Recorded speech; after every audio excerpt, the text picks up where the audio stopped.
Homa Bay Township Member of Parliament Peter Kaluma has unleashed a fiery attack on Babu Owino, reminding him that without Raila Odinga's hand, he would never have risen to political stardom. But remember this, Babu Owino has also sacrificed for Raila Odinga, and he has spoken about this severally. Friday, Saturday and Sunday, 5 days for Baba, and only 2 days in Embakasi's constituency. That is the sacrifice I was going through. That is the sacrifice I made. Just for somebody to come and I praise somebody for just playing around with my mind. I'm too intelligent, man, to be played around with. Never. Babu Owino once tweeted this: ODM party, so many youth and myself sacrifice a lot and use our resources in the party over the years. Our pay is betrayal and blackmail. It is okay. Tomorrow is another day. In a quick rejoinder, Kaluma said, Baba at Raila Odinga has enabled you to serve 2 terms as member of parliament. Just for shouting Tialala, T-Beam. What more does Baba owe you, kid, bro? But remember this, it's not just for Tialala or T-Beam. Babu Owino has been ranked as the best performing member of parliament. Even when it comes to legislation, he does his job well. And Babu Owino is a force in Embakasi East.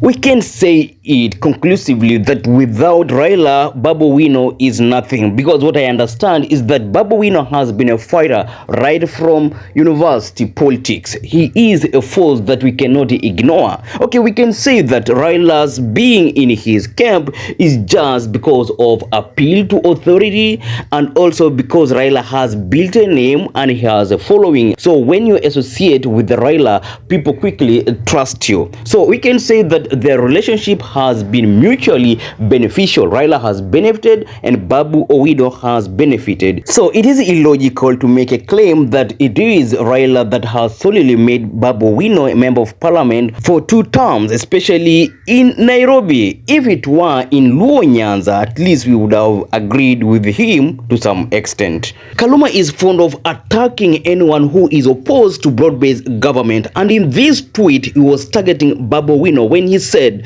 those opposing the broad-based government and the equity and stability it has brought to Kenya are all married to ladies from Mount Kenya. Any coincidence? They are handpicked. Amekaliwa chapati. In this tweet, candidly speaking, he was targeting Babu Owino because Babu Owino is married to someone who comes from Mount Kenya, and Babu Owino here is opposed to broad-based government. And in a quick rejoinder, this is what Babu Owino said. Have you brushed your teeth? Your words are smelling. You know what gonorrhea means? Okay, you know the context of that. I don't want to go into that.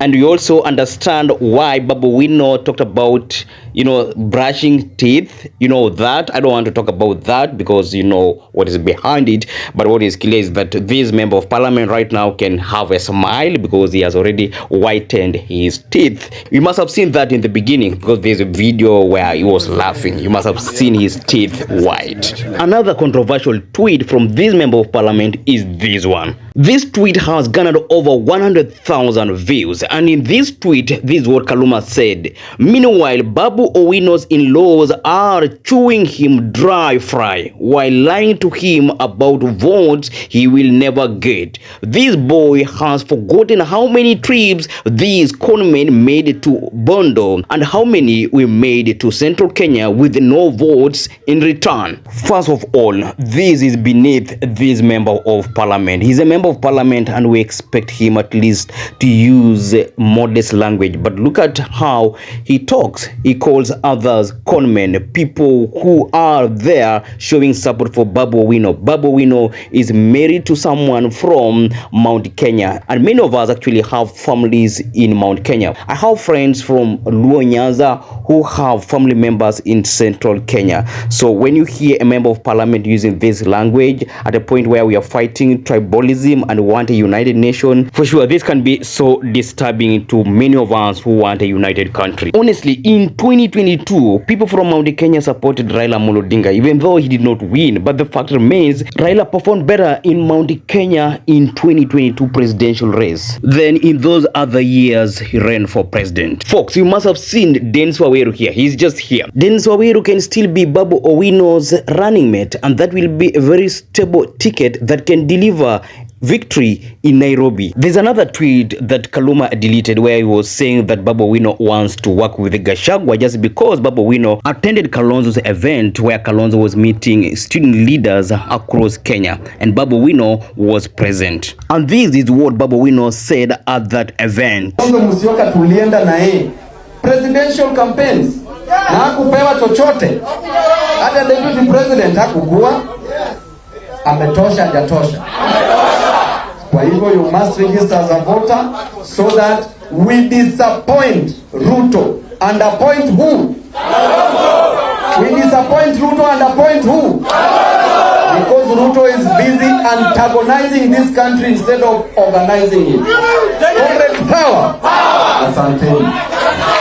This hurt Kaluma, and that is why he thinks Babu Owino supports Gachagua instead of following Raila Odinga and support broad-based government led by President William Ruto. So this brings me to this important question.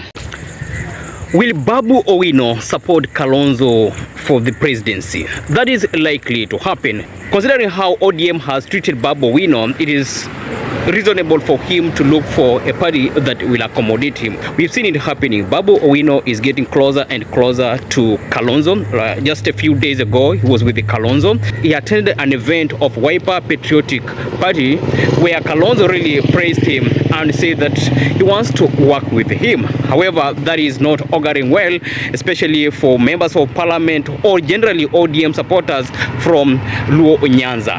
But what I know is that Babu Owino is prepared to run for Nairobi gubernatorial seat without ODM, and because of that he has to look for a party that will accommodate him. I feel that Wiper Patriotic Party is a great party and Babu Owino can still win the Nairobi race just with that party, because looking at Kalonzo has supporters, especially when you look at Embakasi. You know, there is a significant population of people from Eastern that reside there. And also given that Kalonzo and Gachagua are working together, it is likely that people from Mount Kenya and from Eastern will support Babu Owino even if they have their own candidate. Because I know Irungu Nyakera is likely to run for the gubernatorial race on a DCP ticket.